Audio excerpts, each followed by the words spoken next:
अजित पवार गटाचा जाहीरनामा प्रसिद्ध करण्यात आला। यशवंतराव चव्हाणांना भारतरत्न देण्यासाठी मोलाची भूमिका बजावू, जातनिहाय जनगणनेसाठी आग्रही असा जाहीरनाम्यामध्ये उल्लेख आहे। शेतकऱ्यांना योग्य एमएसपी देण्यात यावी अशी मागणी यामध्ये करण्यात आली। तसंच मराठी भाषेला अभिजात भाषेचा दर्जा देण्यासाठी पाठपुरावा करू। तर जाहीरनाम्यामधले हे ठळक मुद्दे।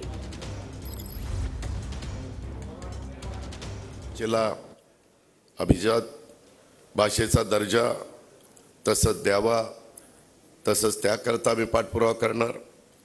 तसंच आदरणीय यशवंतराव चव्हाण साहेबांना भारतरत्न द्यावं, शेतकऱ्यांना एमएसपी ती व्यवस्थितपणे त्या ठिकाणी असली पाहिजे।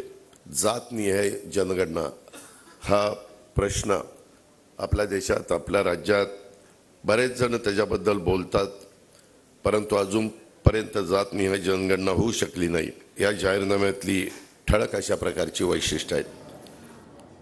आणि जाहीरनाम्यामध्ये आता कोणत्या महत्त्वाचे मुद्दे आहेत ते आपण पाहूया। तर यशवंतराव चव्हाणांना भारतरत्न देण्यासाठी मोलाची भूमिका बजावू, जातनिहाय जनगणनेसाठी आग्रही असू, शेतकऱ्यांना योग्य एमएसपी देण्यात यावी, मराठी भाषेला अभिजात भाषेचा दर्जा देण्यासाठी पाठपुरावा करणार।